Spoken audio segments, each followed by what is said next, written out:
CNN News 18 Mega Exclusive. These are inputs brought to us by Security Affairs Editor Manoj Gupta. Investigators are now claiming the Al-Falah University knowingly displayed expired NAAC accreditation and falsely projected UGC Section 12B recognition only to boost admissions. Archive website snapshots accessed through the ED now show that these claims were deliberate and sustained. CNN News 18 has even accessed the investigation details from ED. According to the police and ED, students and parents were allegedly misled into paying fee for programs portrayed as accredited and eligible for grants. ED sources also highlight diversion of hostel and mess fee to family-linked Amla Enterprises LLP and routing of construction funds. Let's quickly go across to CNN News 18's Anand Narasimhan, who's joining me live from the newsroom. Anand, Al-Falah University is now going to be a case study when it comes to the white collar terror module. Take us through how the fundings right from scratch have been misused. Well, good afternoon, Akanksha, and good afternoon to our viewers. One of the things is that the Siddiqui brothers, they were already under the lens and they were evading law over a chit fund scam that ran into a few lakhs from Mau. And they had a reward on their head, one of the brothers did. But what now ED officials, ever since this entire Al-Falah module has been uncovered, when they deep dive, they realize that there has been a lot of deceit and, and also dressing up of the numbers, which has been on for many, many years. The most important part is that their accreditations were all outdated and they were showing false accreditation and claiming false UGC grants while trying to attract students. Nearly 415 crore has been raised. There's been a single PAN number. CNN News 18 has access to that PAN number, and what they have done is all entities, universities, colleges and the charitable trust operated from the same PAN. So even if there was siphoning off of funds, it was not easy to be monitored, and it was all layered. In fact, they also diverted education funds towards their construction companies and also another company called Amla Enterprises LLP, which was actually a family controlled firm.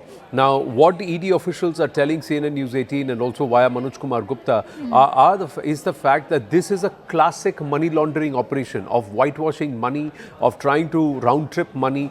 This is what they are doing. This is an organized economic crime that the Al-Falah principals have been involved in. No surprises that Al-Falah wanted to try and keep it low-key and did not want to even issue a statement because they knew that their role as a place where these jihadi doctors and these doctors of death were actually plotting, meeting and engaging will also land them into trouble because there will be other skeletons that will tumble out of the closet. Now, the concern remains what happens to the students and the parents of these students and these families who trusted the Al-Falah University and have sent their wards there. What happens to their degrees, their qualifications, if the status of this university itself is dubious? If its accreditations had expired 7 years ago, then all those people holding degrees from the Al-Falah University, their degrees now stand terminated or unrecognizable. So these are valuable years of youngsters, of people who they have played with. They have played with the lives of the future of these people.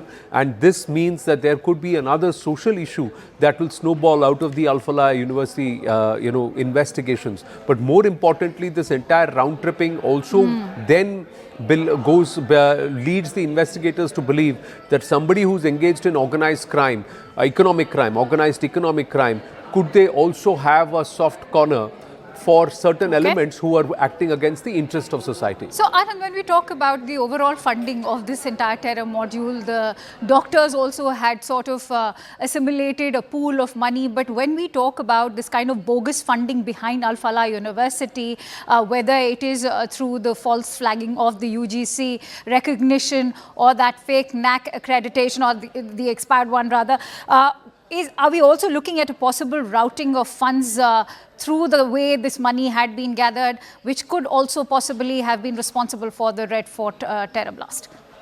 That is all subject to investigation. Whether the principals of the Al-Falah University were directly involved in engaging and funding this module, that is subject to investigation, and we should not venture into that territory as of now because there is no direct lead. But this university has hired people who have been deemed persona non grata or acting against the interests of the state by the Jammu and Kashmir government. There was another doctor, Dr. Hassan, if I remember his name correctly, whose services had been terminated because he was acting against the interests of the state, and he was again one of these white-collared rogues who were using their government employ and their job for doing work or activities which were not in consonance with the tricolour and with the constitution, and that's why their services were terminated. But within a month of that service being terminated and then being dishonorably discharged from Jammu and Kashmir administration, that person found employ at the Al-Falah University. So then that leads to a certain ideological sympathizing. Was that going on? Was there a soft accommodation of entities who the state had rejected as dangerous to the state, but they thought that they will try and cultivate them and give them a place to try and be present? So this is very, very layered in terms of sentiment and ideological, and was it driven by faith, etc., or was it just part of this entire organized economic crime operation which was already running on fraud? So that is something which the investigators will now deep dive into and understand the extent of involvement of these people. But one must say that majority of the people who sent their wards, families, and majority of the students who studied there, graduated over the last 6-7 years, they came there with trusting the university to be genuine, trusting that the university will give them a degree that will have a certain level of validity, and trusting their NAAC claimed accreditations and grants, permissions, etc. Now, what happens to these families and their degrees is another challenge, because these fake universities. And there's also another question, Akanksha, which needs to be asked of the bureaucratic hierarchy and the babus within the education ministry, etc. How are these universities with such fake accreditations or expired accreditations and claims, how are they able to operate not just at one place but at multiple locations? Right. Who's monitoring them? Is there a periodic check or not? And how many other such fake universities are currently around?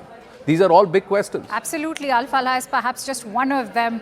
And when we talk about this terror ecosystem, the other big question also remains, who is supporting this entire ecosystem?